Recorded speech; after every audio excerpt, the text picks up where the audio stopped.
మొగటోడు అని వాళ్ళు వీళ్ళు ఎన్నెన్ని అన్న పసి పిల్లవాడు నవాడు.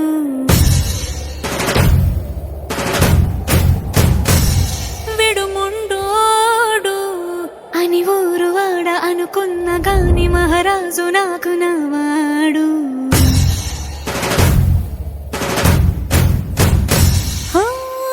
మాట పెడుసైనా మనసులో వెన్న రాయిలా ఉన్నవాడిలోన దేవుడెవరికి తెలుసును నాకన్నా.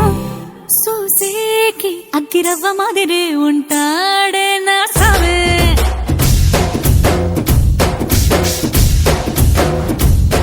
మెత్తాని పత్తి పువ్వుల మరే సంటో